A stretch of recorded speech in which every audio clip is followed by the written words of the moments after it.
Banyak negara menutup perbatasan negara karena COVID-19. Hal ini berimbas pada penampungan Departemen Imigrasi di Taiwan yang hampir jenuh karena PMA ilegal yang sebagian besar berasal dari Vietnam di penampungan tidak bisa pulang. Saat ini, 4 penampungan di Taiwan telah menampung 1.323 orang, mencapai 80% dari kapasitas. 像是台北收容所，目前的收容量已经达到94%，而当中越南籍人士占了将近一半。其实整个总收容量大概是80%的话，大概是各个国籍都有嘛哈。但是因为其他的国家都没有这个问题的，目前是只有越南的部分没有办法去遣送啦。那因为越南它主要就是因为目前它的国境还是那个关闭的嘛。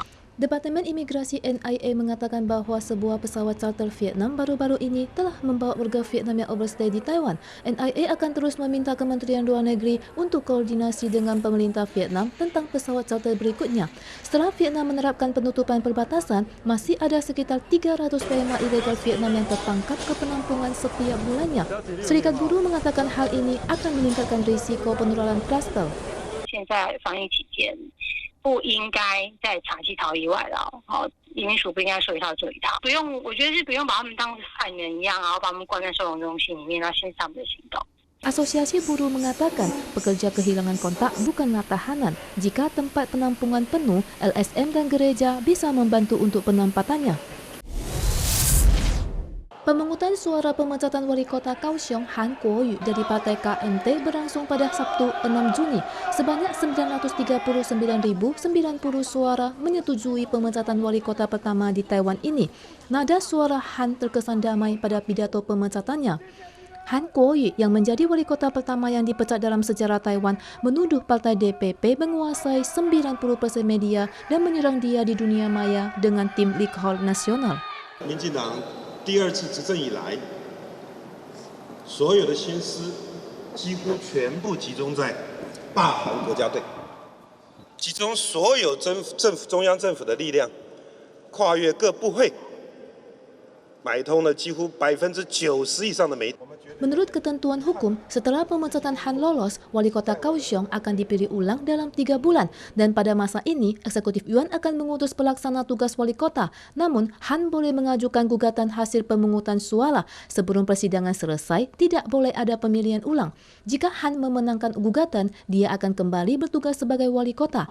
Tetapi jika dia kalah, maka dia harus melepaskan jabatannya sebagai wali kota Kaohsiung.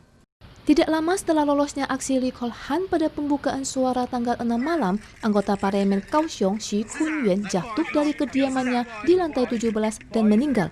Han segera ke lokasi untuk melawat. Polisi segera menyelidiki kasus ini dan pemeriksaan jasad menunjukkan patah tulang di seluruh tubuh. Untuk saat ini tidak ditemukan surat wasiat.